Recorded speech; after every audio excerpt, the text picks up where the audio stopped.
What do you think Mossimo did right, and what do you think he got wrong? Sort of now hindsight, looking back. Well, I think he did a lot right. I think he's probably one of the smartest guys ever met in this industry. He's a guy that really understands. He can go on into a board meeting or speak with lawyers and pick apart a fine point in a contract.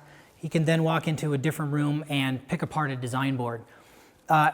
Traditional CEOs don't possess the ability to have both sides of their brain firing like that. Yeah. So I think he's very special and very gifted, that he's very style-minded and astute. He's also very analytical and very bright and very sharp. I think maybe sometimes that was a detriment to him in terms of just not being able to ever shut that off and relax. But in essence, that's also what drove him to such incredible heights. Yeah. What do you think he got wrong?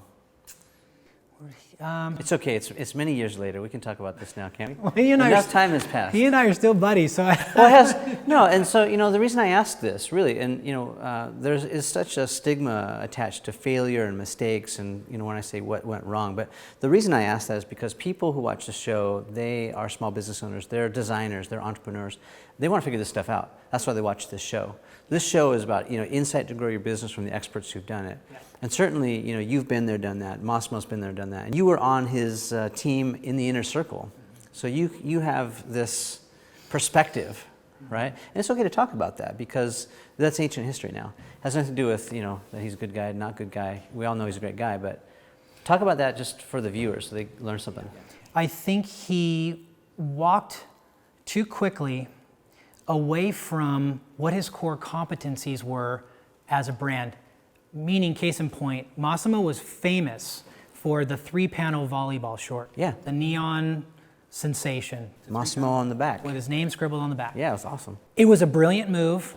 It was his hero product. There was nothing like that. Any imitators were automatically like, oh, you're just trying to be Mossimo. So that was his strength. And then from there was graphic programs, and he was very good at a lot of different things. Where I think, as an insider, maybe he got a little, maybe a little overzealous, was wanting to be a fashion mogul when you're rooted in sand, when you're rooted in sport. And, he went on to make a diverse denim collection and then springboarded from denim into men's suitings. Yep. And I think the core essence of that is you look at that brand and you say, okay, you're selling a lot of graphic tees. You're known for your 3-panel volley. Is men's suitings a direct parallel? Is there enough credibility there to make that kind of leap? Yeah. Now, if he was sitting here, would he debate that with me? Probably, and he would probably school me because he's that smart.